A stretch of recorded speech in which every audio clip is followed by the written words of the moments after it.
जय हो। जीवन सामान्य रूप से गति करता रहे तो हम सभी स्वयं को स्वस्थ और मस्त महसूस करते हैं, लेकिन जीवन तो असंस्कृत है। न जाने कब कौन सी घटना किस रूप में हमारे सामने आए। अभी पिछले कुछ समय से या मैं कहूँ कुछ महीनों से हम सभी इस कोविड-19 के चक्कर में खुद को बहुत ही असहज, अस्वस्थ और कहीं कहीं अवसाद ग्रसित यानी डिप्रेशन में महसूस कर रहे थे। और ये डिप्रेशन किस कारण? क्योंकि कहीं न कहीं ये जो स्थिति आई हमारे सामने, ये बिल्कुल अचानक से आई। और जब अचानक से आई तो हम सब उसके लिए तैयार नहीं थे, प्रिपेयर्ड नहीं थे। लेकिन देखा जाए तो जीवन हमेशा ही नित नए रंग रूपों में हमारे सामने आता है और ऐसे में हमें हर चीज़ के लिए तैयार होना एक असंभव सा कार्य लगता है। लेकिन ज़रा इस चीज़ को समझने की आवश्यकता है। परिस्थितियाँ चाहे कैसी भी हो, हमें तैयारी कहाँ करनी है? स्वयं के ऊपर। हम कैसे पूरी तरह से तैयार हों, हम कैसे पूरी तरह से कॉन्फिडेंट हो, हम किस तरह खुद की मदद खुद कर पाएँ, क्योंकि एक हम ही हैं जो हमारे भीतर उठते हुए हर इमोशन को, हर डर को, हर असुरक्षा को पूरी तरीके से जानते हैं। लेकिन हम हमेशा उपाय खोजते हैं बाहर ही। अभी देखिए ना, अब चूँकि धीरे धीरे इस कोविड-19 का असर कम हो रहा है, धीरे धीरे हम एक सामान्य पटरी पर अपना जीवन व्यतीत करने के लिए तैयार हो रहे हैं, तो अब परेशानी दूसरी तरह की आ रही है। क्योंकि 1.5-2 साल हम मुख्य धारा से अलग रहे, तो अब जब हम जीवन में वापस अपनी नौकरी पर जा रहे हैं या अपने किसी और सामान्य कार्य पर जा रहे हैं, तो कहीं न कहीं हमें दिक्कत महसूस हो रही है। और दिक्कत भी कैसी? हम सब लोगों के साथ काम नहीं कर पा रहे हैं। हमें फिर से एक अनिश्चित भविष्य की चिंता सताने लगी है।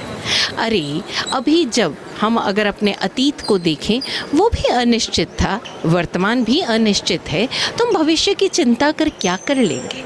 और हो सकता है आप जिस तरह से तैयारी करें, जीवन उस रूप में, उस रंग में हमारे सामने ना आए। जीवन तो सदैव ही चुनौतियाँ अपनी तरह से ही तो लाएगा। चलिए इसको एक कहानी द्वारा समझते हैं। हुआ यूं कि एक नन्हे परिंदे को उसकी माँ उड़ान भरना सिखा रही थी।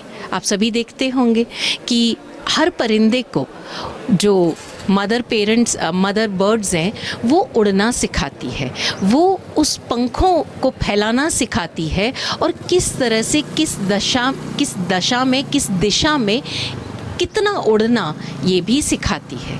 एक अनुमान देना सिखाती है कि उनकी उड़ान कितनी होनी चाहिए। और ऐसा ही हम अपने बच्चों के साथ भी तो करते हैं।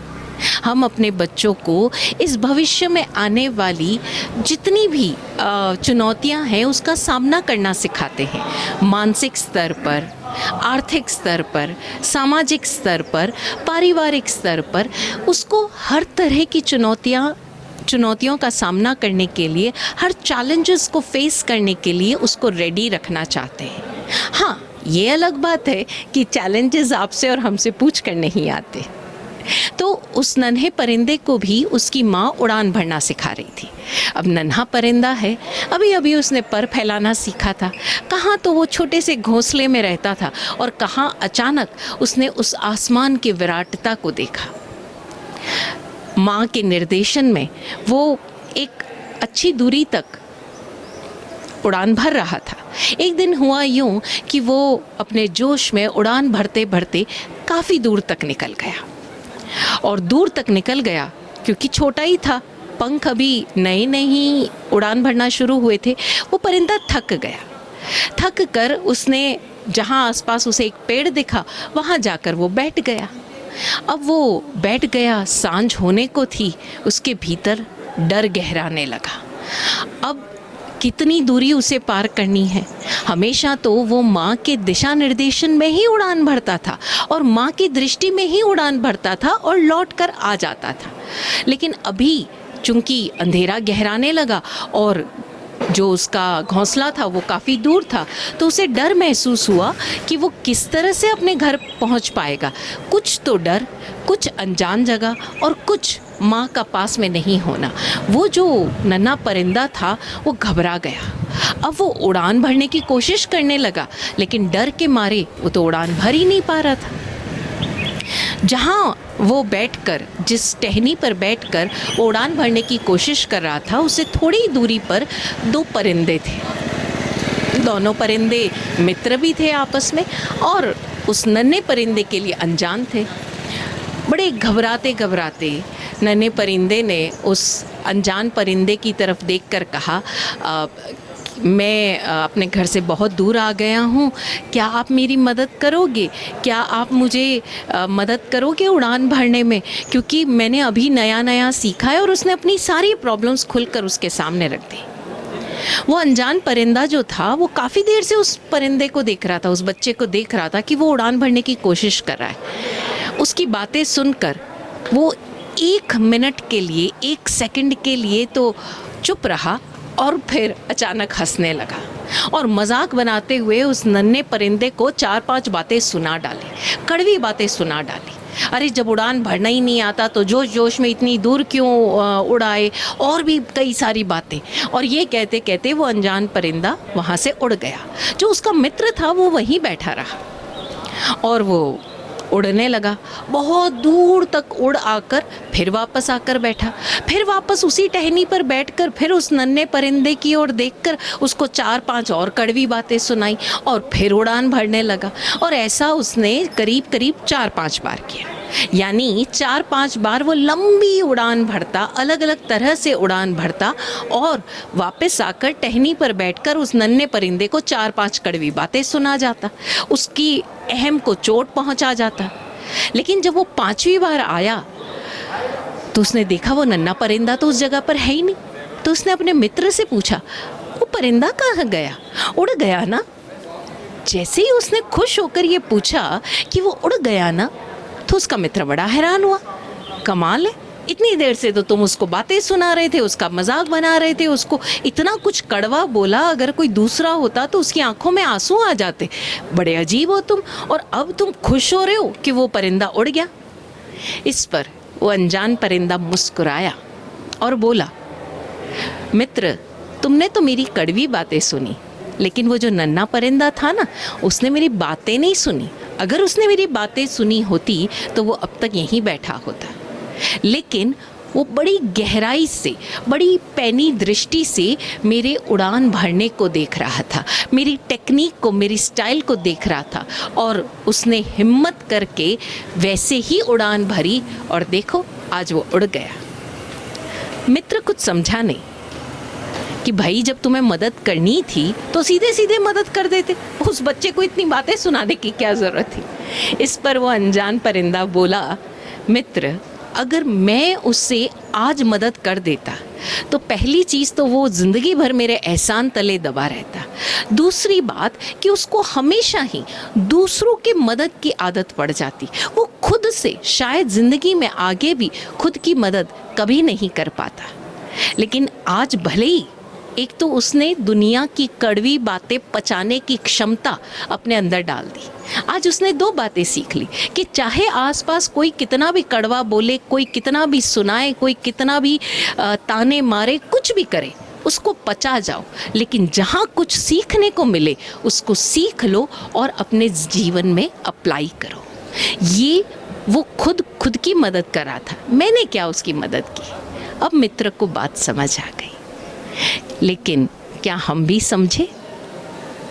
हम समझें, ये मोटिवेशनल स्पीकर्स हमें नित नई बातें कहते हैं। कई बार हमारा ध्यान ऐसी परिस्थितियों की ओर ले जाते हैं जो सामान्य लोगों के जीवन में घटती ही नहीं। तो हमारा ध्यान, हमारी तैयारी उन अनएक्सपेक्टेड, उन एक्सेप्शनल केसेस की तरफ ज़्यादा रहती है। लेकिन जो नॉर्मल ज़िंदगी है, जो नॉर्मल जीवन है, वहाँ जो छोटी छोटी प्रॉब्लम्स, जो छोटे छोटे कॉन्फ्लिक्ट्स हम सब रोज़ाना फेस करते हैं, उसकी तैयारी करने के लिए हम कुछ नहीं करते। लेकिन फिर एक प्रश्न खड़ा होता है कि हमें क्या हमेशा दूसरों की ही मदद चाहिए खुद को मोटिवेट करने के लिए? हम खुद की मदद कैसे करें? तो उस नन्हे परिंदे की तरह हम भी आज कुछ बातें सीखें ना। जैसे नन्हे परिंदे का ध्यान उसकी तरफ था, जो गुण, जो क्वालिटी उसको अपने अंदर सीखनी थी, जो हुनर उसे सीखना था, वो वहाँ जाकर दीनता और हीनता से मांग नहीं रहा था मदद। वो ये शिकायत नहीं कर रहा था, हाय मेरी मदद कोई नहीं करता, मैं इतनी मेहनत करता हूँ। उसने क्या किया? सिर्फ और सिर्फ अपनी दृष्टि उस परिंदे की उड़ान पर लगाई। हम भी ऐसा ही करें। जो हुनर, जो क्वालिटी हमें अपने अंदर डेवलप करनी है, पहली चीज़ उसके लिए मेहनत करें। चाहे जितनी बार हम फेल हो जाएं, लेकिन हमारी दृष्टि हमारे फेलियर से ज़्यादा उस हुनर पर रहे, जो हुनर, जो टैलेंट, जो क्वालिटी हमें अपने अंदर डेवलप करनी है। उस सामने वाले जिस बंदे में वो क्वालिटी है, जिस व्यक्ति में वो क्वालिटी है, या जिस वस्तु में वो क्वालिटी है, चाहे वो किसी प्राकृतिक एलिमेंट में ही क्यों ना हो, हमें अगर वो हुनर, वो टैलेंट, वो क्वालिटी अपने अंदर डेवलप करनी है, तो फोकस्ड रूप से हम उसी पर ध्यान दें, उसके प्रति आभार ज्ञापित करें और अपने अंदर पूरे एफर्ट्स डालकर वो क्वालिटी डेवलप करें। बड़ा आसान है ये कहना कि मैंने अगर ये चीज़ अटेम्प्ट की तो मैं फ़ेल हो जाऊंगा। फेल हो जाना और फेलियर एक्सेप्ट करना और बैठकर रोते रहना और ये वेट करना कि कोई आएगा कहीं से और मेरी मदद करेगा, मुझे मोटिवेट करेगा, और नहीं तो जी हमारे मेंटल हॉस्पिटल्स खुले हैं, हमारे साइकियाट्रिस्ट खुले हैं, हमारे काउंसलर्स खुले हैं, हम चले जाएंगे उनके पास और मदद ले लेंगे, टैबलेट्स ले लेंगे। लेकिन ज़रा एक बात सोचिए कि खुद को मोटिवेट करने के लिए, खुद को सफलता का स्वाद चखाने के लिए क्या हमें दूसरों की ज़रूरत है या स्वयं अपने ही एफर्ट्स की ज़रूरत है? देखिए ना, आप एक पत्थर को तोड़ते हैं, अच्छा पत्थर तो छोड़िए, आप सिंपल चीज़ ले लीजिए, अखरोट है ना, आप लोगों ने कई बार अखरोट खाई होगी। क्या अखरोट पहली बार में टूट जाता है? और अगर नहीं टूटता तो क्या आप उसे डस्टबिन में फेंक देते हो? नो। कोई अखरोट बड़े सॉफ्ट होते हैं, वो ऐसे दबाते से ही टूट जाते हैं। कुछ अखरोट ऐसे होते हैं जो दांत से टूट जाते हैं, लेकिन कुछ अखरोट ऐसे भी तो होते होंगे जो आपको किसी भारी चीज़ से तोड़ने पड़ेंगे और तब उसके अंदर से अखरोट की गिरी निकलेगी और आप उसका स्वाद ले पाओगे। इसी तरह से हमारे जीवन में ये हुनर है, ये टैलेंट्स है, ये क्वालिटीज़ है, कुछ तो एफर्टलेसली हमारे अंदर इनबिल्ट है ही, बस हमें उनको देखने की ज़रूरत है। कुछ थोड़ी सी मेहनत से करनी पड़ेगी, लेकिन मेहनत से क्या हम घबराते हैं? उस नन्हे परिंदे की तरह हम कमेंट्स पर, रिएक्शंस पर, नेगेटिव रिएक्शंस पर, या ऐसे लोग जो हमारी हंसी उड़ाते हैं, टांग खींचते हैं, उस पर न ध्यान देकर हम सिर्फ स्वयं के एफर्ट्स पर ध्यान दें। और ध्यान रखें, एफर्ट्स कभी भी वेस्ट नहीं जाते, और वेस्ट चले भी जाए तो क्या हो गया? आपने कभी सुना है एक मछली कई सारे अंडे देती है, लेकिन क्या वो सारे ही अंडे वापस मछलियों में कन्वर्ट होते? नहीं। कई सारे मौसम में बह जाते हैं, कई सारे दूसरे जानवरों द्वारा खा लिए जाते हैं, और इसी तरह बहुत सारी चीज़ें। एक शेर क्या हर बार शिकार करने जाता है और उसको शिकार मिल जाता है? नहीं। लगभग 75% टाइम्स वो फेल होता है और तब कहीं जाकर उसे अपना शिकार मिलता है। तो चाहे वो जंगल का राजा हो, चाहे एक अदनी सी मछली, सभी लोग प्रकृति में ये चीज़ें स्वीकार किए हुए हैं। तो हम क्यों नहीं कर सकते? लेकिन हाँ, एफर्ट जारी रखें। तो आज हम खुद की मदद करने के लिए पहल करें, पहली चीज़, चाहे जितने रिएक्शंस मिले, चाहे जितने कमेंट्स मिले, चाहे जितने हमारी शिकायत मिले, हम उन सभी को नज़रअंदाज करके स्वयं के हुनर को डेवलप करने के लिए संपूर्ण रूप से एफर्ट्स करेंगे। दूसरी चीज़, चाहे जितने फेलियर्स हमको लाइफ में मिले, उन फेलियर्स को हम एक सीढ़ी की तरह मानेंगे। अभी देखिए ना, कई लोग आप में से फर्स्ट फ्लोर पर रहते होंगे, क्या एक ही सीढ़ी है फर्स्ट फ्लोर पर पहुंचने के लिए? नहीं ना, 10, 12, 20, 25, 30 सीढ़ियां होंगी ना। क्या उन सीढ़ियों को चढ़े बिना पहुंच जाते, या 10 सीढ़ी पहुंचकर रुक जाते? अरे बाप रे, अब फर्स्ट फ्लोर पर जाकर क्या करेंगे, मैं 10 सीढ़ी चढ़ गया, अभी तक फर्स्ट फ्लोर आया नहीं, वापस उतर जाता हूँ। नहीं ना, आप थकेंगे तो 2 मिनट रास्ते में सुस्ता लेंगे, लेकिन फिर भी ऊपर जाएंगे। और आप कितने ही पिकनिक स्पॉट्स पर जाते हैं, कितने ही मंदिरों में जाते हैं जहाँ सीढ़ियाँ इतनी होती है, क्या मंदिरों के दर्शन किए बिना लौट आते हैं? नहीं ना। तो फिर जीवन में ऐसा क्यों नहीं करते? ये सारी ही जो चीज़ें हैं, ये जो सारे ही घटनाक्रम हैं, हमको प्रतिपल मोटिवेट कर रहे हैं कि हम कभी भी अपने एफर्ट्स में कमी ना रखें। कोई बात नहीं, कई बार कोई रास्ते में हाथ देने वाला मिल जाएगा, कई बार कोई मदद करने वाला नहीं भी मिलेगा, तब भी सुस्ता कर आगे तो बढ़ा ही जा सकता है। एक और चीज़, ये तो हुआ दूसरा पॉइंट। अब तीसरा पॉइंट, हम अक्सर प्रार्थना करते हैं स्वयं के लिए, लेकिन ज़रा गौर करें, हम प्रार्थना क्या करते हैं? हे प्रभु, मेरी लाइफ में किसी प्रकार की कोई परेशानी ना आए। प्रार्थना हम उल्टी कर देते हैं, क्योंकि परेशानी ना आए, प्रॉब्लम्स ना आए, चैलेंजेस ना आए, ऐसा तो होता ही नहीं। वो तो आएंगी ही, ये तो नियम है प्रकृति का। हमारी प्रार्थना क्या हो? हे प्रभु, जीवन में चाहे जैसी चुनौती आए, उनका सामना करने की, उनसे गुजर जाने की शक्ति मुझे प्रदान करें। मैं स्वयं को इस योग्य बना पाऊँ कि मैं हर प्रकार की परिस्थिति का मुस्कुराते हुए सामना कर सकूं। बजाय इसके कि हम परिस्थितियों से लड़ें, परिस्थितियों पर दोषारोपण करें या परिस्थितियों के साथ झगड़ा करें, शांत होके बैठ जाओ ना, परिस्थितियाँ हैं, गुजर ही जाएंगी। अरे बाबा, आंधी आती है तो क्या 3 दिन तक लगातार आंधी चलती ही रहती है? नहीं ना। लेकिन आप आंधी में ये सोचो कि मैं इधर दौड़ूं, मैं उधर दौड़ूं, मैं ये चीज़ बचाऊं, मैं वो चीज़ बचाऊं, उसकी बजाय एक जगह बैठ जाओ, जब आंधी गुजर जाए तब जाकर साफ कर लेना। आंधी के बीच में अगर जाओगे तो खुद ही को नुकसान पहुंचाओगे।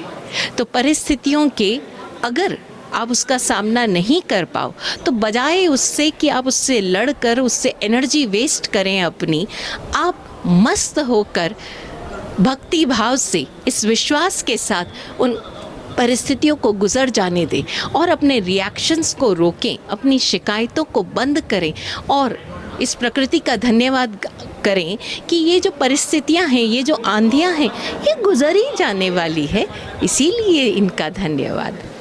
और भी कई सारे तरीके हैं।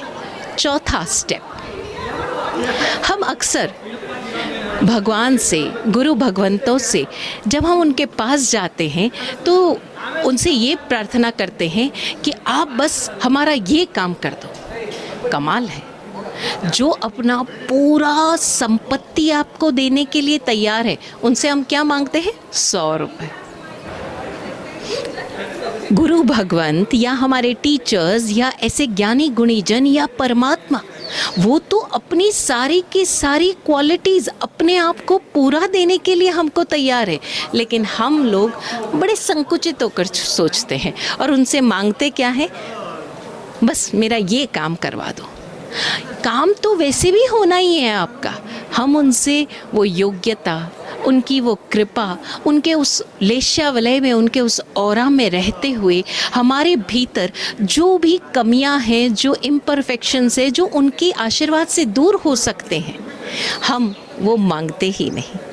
तो अगली बार जब भी किसी ज्ञानी गुणीजन के पास जाएं, प्रभु के पास जाएं, उनके दर्शन करें और कुछ मांगने का भाव अगर आपके भीतर उठता ही है, तो उनसे ये मांगिए कि प्रभु मेरी कमियों को मुझे दिखाइए, मेरे इम्परफेक्शंस को मुझे दिखाइए, मुझे उसका सामना करवाइए, ताकि आपकी कृपा से और आपकी प्रेरणा से मैं उसे अपनी ज़िंदगी से विदा कर दूं।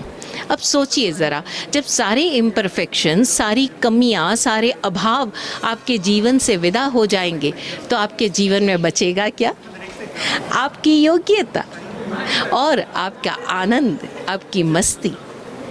स्वयं की मदद खुद करने के ये कुछ तरीके हमने अपने अनुभव से आपके साथ साझा किए। आप भी ज़रा चेक करें कि आप खुद की मदद कर पाते हैं क्या, क्योंकि जब हम खुद की मदद कर पाते हैं तभी हम किसी और की मदद कर पाएंगे। अगर हम खुद की मदद खुद ही नहीं कर पाए तो हम दूसरों की मदद क्या करेंगे?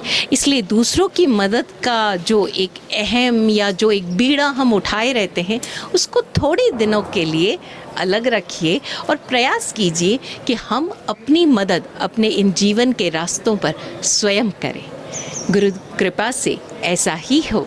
ओम शांति।